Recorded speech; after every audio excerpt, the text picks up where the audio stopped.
nom du Père, du Fils et du Saint-Esprit. Amen. La paix de Jésus soit dans votre maison, sa paix et sa joie. J'espère que vous allez bien, que vous êtes dans la paix et la joie de Jésus. Alléluia. Et que vous vous préparez, que nous nous préparons pour foncer à la Sainte Messe du dimanche, messe où on fête la résurrection de notre bien-aimé Jésus, comme tous les dimanches.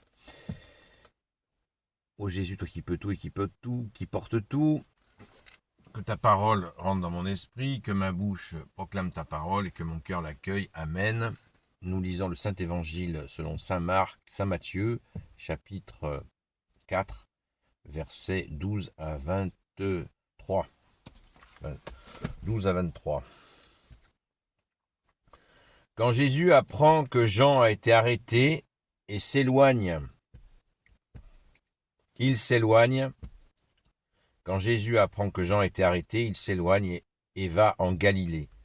Là, il laisse Nazareth et vient séjourner à Capharnaüm, sur le bord de mer, à la frontière de Zabulon et de Nephtali. Ainsi va s'accomplir ce qu'a dit le prophète Isaïe. Écoutez, terre de Zabulon et de Nephtali, route de la mer et rive du Jourdain, et toi, Galilée, province des païens. Le peuple jeté dans les ténèbres a vu une grande lumière. Pour ceux qui restaient dans l'ombre, au pays de la mort, une lumière s'est levée. Dès ce moment, Jésus commença à proclamer son message. Il disait « Convertissez-vous, car le royaume de Dieu est tout proche ». Comme Jésus passait le long de la mer de Galilée, il y avait là 2 frères, Simon qu'on appelle Pierre et André son frère. Il les vit qui jetaient leurs filets dans la mer, car ils étaient pêcheurs.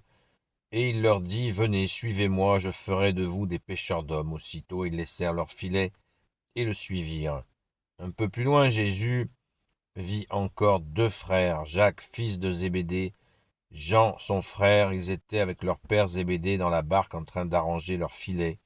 Jésus les appela. Aussitôt, ils laissèrent leur père avec leur barque et commencèrent à le suivre. Jésus circulait dans toute la Galilée. Il les enseignait dans leur synagogue, il proclamait la bonne nouvelle du royaume et guérissait le peuple de tout mal et de toute maladie. Merci Jésus pour ta parole. Alléluia. Gloire au Père, au Fils et au Saint-Esprit. Amen. Loué sois-tu Jésus. Alors, cet épisode, il faut bien comprendre le départ. Quand Jésus apprend que Jean a été arrêté, il s'éloigne et va en Galilée. Saint Jean-Baptiste, il ne s'agit pas de l'évangéliste. Saint Jean, il s'agit de Saint Jean-Baptiste qui a été arrêté par Hérode. Et donc, qu'est-ce que va faire Jésus? Eh bien, donc comme on vient de le voir, il s'en va, il va dans un autre lieu. Alors, il faudrait des heures pour expliquer tous ces lieux, toute leur histoire. Ça serait certainement très intéressant, passionnant.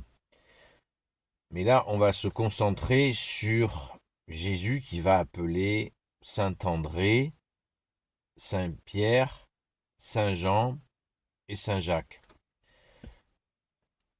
Nous savons avec certitude, c'est écrit dans l'Évangile, que Saint André et Saint Pierre étaient des disciples de Saint Jean-Baptiste.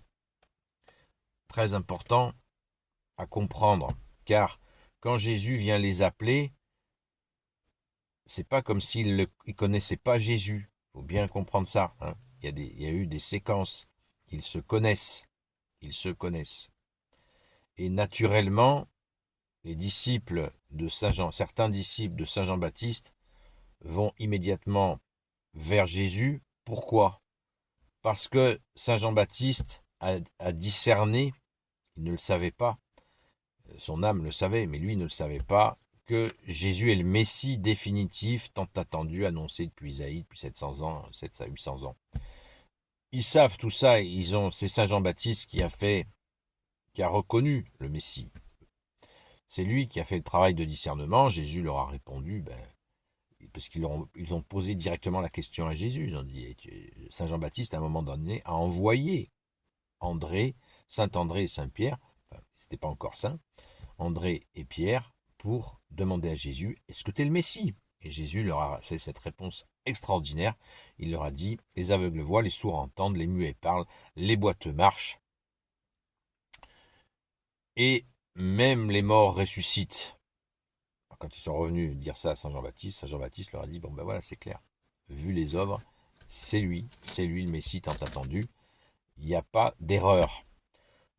Quant à Saint Jean, donc il va les appeler, là ils sont dans leur barque, hop, ils laissent leur filet, mais ils le connaissent. Ils le connaissent. Saint Jean et son frère Jacques sont aussi connus, sont de la famille de Jésus. Ils sont de la famille de Jésus, non pas que la Vierge Marie ait plusieurs enfants, elle n'a eu que Jésus, mais la mère de la Vierge Marie, Sainte Anne, a eu 6 maris. Pas qu'elle aimait changer de mari comme de chemise, mais parce qu'ils étaient décédés, donc elle a eu des enfants avec plusieurs hommes. Ce qui fait que c'est la famille de Jésus. Donc Saint Jean et Saint Jacques étaient donc bien sûr connus. Et Jésus va les appeler Boanerges, fils du tonnerre. C'est dire la foi. C'est dire la foi en béton de cela. Merci aux saints apôtres. Voilà quelques explications en 8 minutes. C'est le minimum. Donc soyons attentifs à cela, parce que des fois il y a des gens qui se voient appeler comme ça, ils croient partir sur les rues et ils croient qu'ils ont été appelés et ils peuvent se faire des idées. Jésus, quand il appelle quelqu'un, c'est une longue préparation. C'est une très longue préparation et c'est normal, c'est normal. Et c'est beau, c'est beau. C'est une histoire d'amour, d'amitié, de fraternité. C'est très très fort. L'amour qu'il y a entre Jésus et les apôtres, c'est inimaginable. On ne peut pas imaginer ça, tellement c'est puissant.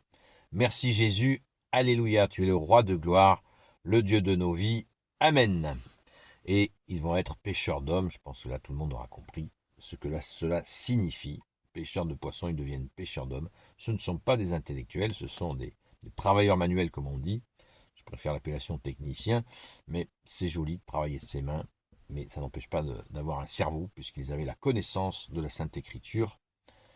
Et c'est tout à fait significatif, ces gens-là connaissaient très bien, et ce sont les 4 apôtres qui vont être les plus galvanisés, surtout particulièrement Saint Pierre, Saint Jacques et Saint Jean, par Jésus, et nous verrons à quel moment on a la preuve de cette galvanisation. Merci Jésus, alléluia. Gloire au Père, au Fils et au Saint-Esprit, amen. Ô Jésus, s'il te plaît, je te confie toutes celles et ceux qui regarderont cette vidéo, ainsi que leurs proches. Sainte Marie, Reine des cieux, toi l'Immaculée Conception, toi qui écrases le serpent, toi qui as la lune sous tes pas, toi notre Mère, Notre-Dame. Saint Joseph, toi le juste et le saint, toi le sage, toi la terreur des démons, toi le saint gardien de la Sainte Église catholique apostolique. Sainte Marie-Madeleine, notre chère sainte patronne, et vous tous les saints et saintes amis de Jésus, Saint Michel Archange, Saint Gabriel Archange, Saint Raphaël Archange, et vous tous les anges qui te servent, ô Jésus, je vous confie toutes celles et ceux qui regarderont cette vidéo, ainsi que leurs proches, selon ta volonté, ô Jésus. Je vous souhaite une sainte messe et un bon dimanche. À très vite.